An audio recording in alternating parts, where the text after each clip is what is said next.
নতুন মাত্রায় রূপ নিচ্ছে ইরান ইসরায়েল সংঘাত। ইসরায়েলের হামলার পাল্টা জবাবে শত শত ক্ষেপণাস্ত্র ও ড্রোন ছুটছে ইরানও, গুঁড়িয়ে দিচ্ছে তেল আবিবের বিভিন্ন স্থাপনা। কিন্তু প্রশ্ন হচ্ছে, কিভাবে পৃথিবীর অন্যতম শক্তিশালী ইসরায়েলের আকাশ প্রতিরক্ষা ব্যবস্থা ফাঁকি দিচ্ছে ইরান, আর কিভাবে তেল আবিবকে বোকা বানাচ্ছে তেহরান। বিস্তারিত আরিফ হাসানের প্রতিবেদনে।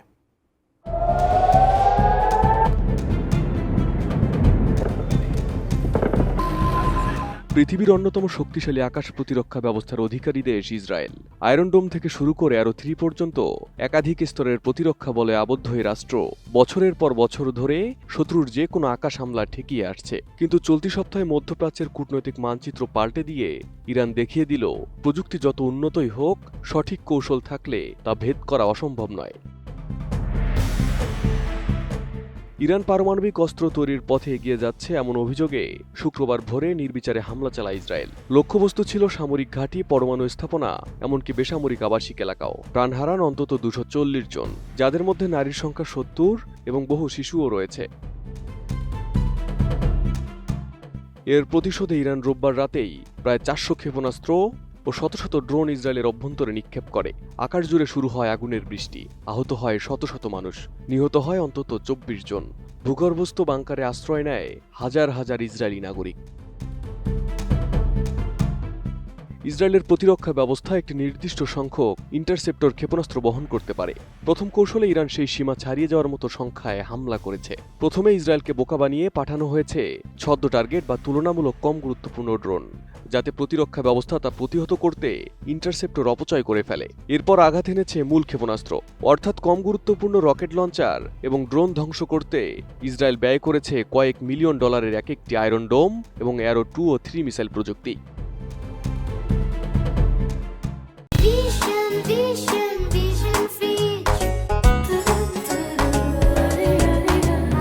প্রতিটি আয়রন ডোম ক্ষেপণাস্ত্রের দাম আনুমানিক 50,000 থেকে 70,000 মার্কিন ডলার। এক একটি টার্গেট থামাতে সাধারণত 2টি ইন্টারসেপ্টর ছোড়া হয়, অর্থাৎ একবার আক্রমণ প্রতিহত করতে খরচ পড়ে প্রায় $1,20,000 বা তারও বেশি। এছাড়া একটি পূর্ণ আয়রন ডোম ব্যাটারির খরচ, সেটআপ, রাডার, লঞ্চার সহ আনুমানিক 5 থেকে 10 কোটি মার্কিন ডলার হয়ে থাকে। এদিকে অ্যারো 2 ও অ্যারো 3 মূলত লং রেঞ্জ ব্যালিস্টিক ক্ষেপণাস্ত্র প্রতিহত করতে ব্যবহৃত হয়। এরা বেশি শক্তিশালী, তাই দামও অনেক বেশি।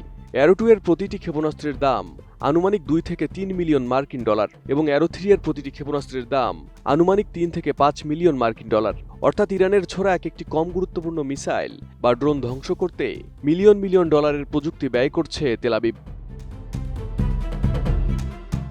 প্রতিরক্ষা বিশ্লেষকরা বলছেন, হামলায় একসাথে অনেক ক্ষেপণাস্ত্র বা ড্রোন পাঠিয়ে ইসরায়েলের প্রতিরক্ষা ব্যবস্থা বিভ্রান্ত করছে ইরান। কোনটি আসল আর কোনটি ভুয়া তা বোঝার আগেই মূল ক্ষেপণাস্ত্র তাদের গন্তব্যে পৌঁছে যাচ্ছে। অর্থাৎ ইরানের শক্তিশালী ক্ষেপণাস্ত্রগুলো আয়রন ডোম, অ্যারো 2 ও 3 কে ফাঁকি দিয়ে তেল আবিবে সফলভাবে আঘাত আনছে।